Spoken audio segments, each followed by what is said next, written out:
Daniel Jeremiah, NFL Network's draft analyst, with a scouting report on the Browns' first-round pick, Mason Graham.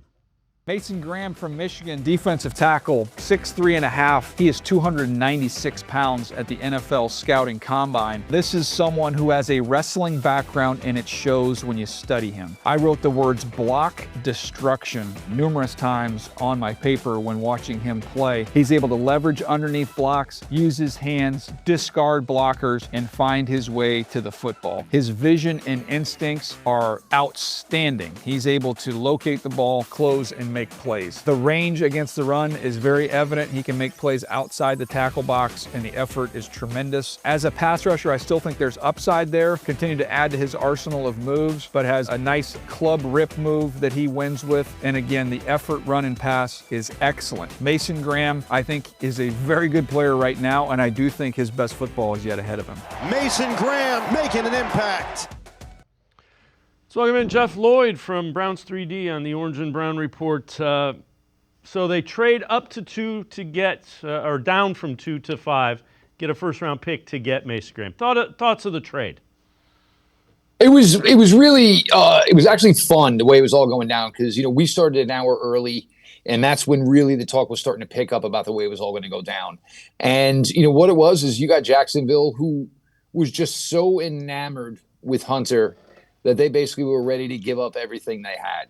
I think at the end of the day, the Browns realized, and I think some of us were right, some of us were wrong. I think the Browns realized that even whatever you thought of Travis Hunter was not going to be the guy that automatically was just going to flip this offense 180 degrees. And all of a sudden, this offense, which was lacking last year in a lot of things, was all of a sudden going to become a plus for you.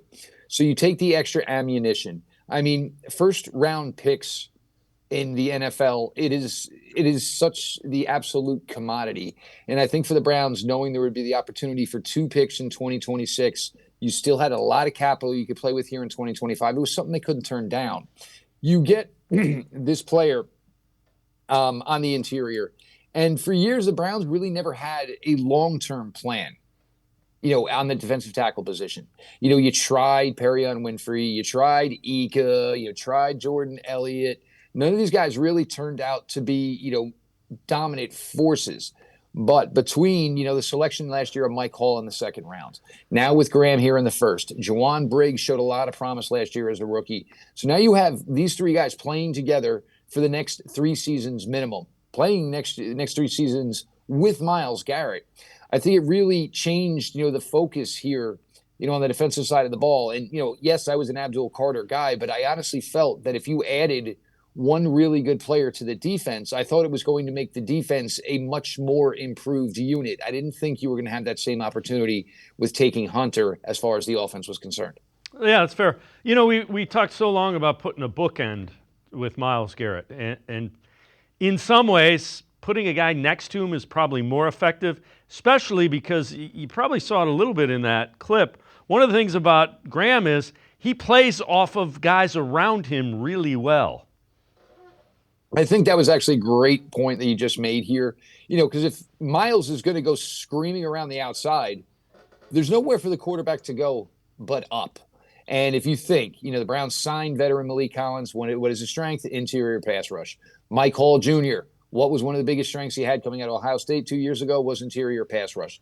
It's still going to be a work in progress with Mason Graham, but some of the same reasons he wins and wins so quickly and blowing plays up in the backfield, that same type of leverage, that same type of hand usage, that same type of quickness can be used, in pass rush. He's just got to get more familiar with it, obviously.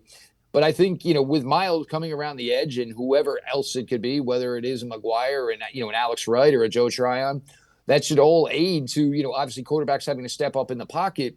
And the Browns' interior pass rush now overall is much, much more improved than it had been in years past.